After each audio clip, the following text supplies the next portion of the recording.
আসসালামু আলাইকুম। যারা আসলে বাংলাদেশ থেকে আইফোন কিনছেন বাট অনেক প্রবলেম ফেস করতেছেন যে অ্যাপেল আইডি খুলতে পারতেছেন না, তারপরে অ্যাপেল আইডি খোলা যাইতেছে না, সার্ভারের প্রবলেম হচ্ছে।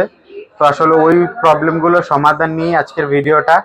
তো আসলে যেইভাবে আসলে অ্যাপেল আইডির প্রবলেমটা সমাধান হবে সেটা হলো, ফার্স্টে এইখানে আপনি আসবেন, তারপরে অ্যাপেল আইডি ক্রিয়েট অ্যাপেল আইডিতে দিবেন, তারপরে এইখানে আপনার XYZ একটা নাম বসাবেন,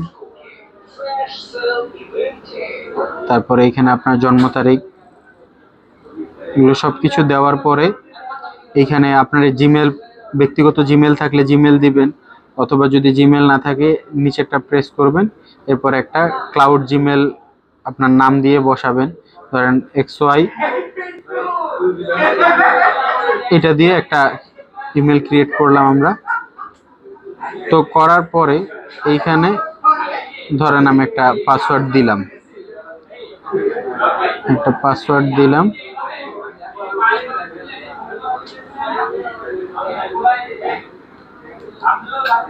দেওয়ার পরে এই যে এইখান থেকে লোকেশনটা চলে আসতেছে বাংলাদেশ।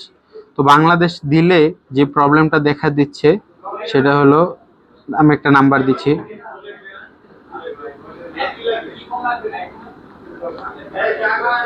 দিলেই এই যে প্রবলেমটা হচ্ছে can not create account, your account can not be created at this time. মানে কি, মানে বাংলাদেশে অ্যাপেলের অথরাইজ কোনো সার্ভিস নাই, বা অ্যাপেলের সাথে বাংলাদেশের কোনো রিলেশন না থাকার কারণে অ্যাপেল বাংলাদেশের সার্ভারটা অফ করে রাখছে। সো যাদের এই প্রবলেমটা ফেস করতেছেন তারা আমাদের স্ক্রিনে দেওয়া নাম্বারে যোগাযোগ করবেন, আমরা এটা সমাধান করে দিব। আপনার নতুন অ্যাপেল আইডিটি আমরা খুলে দিতে পারবো ইনশাল্লাহ। আসসালামু আলাইকুম।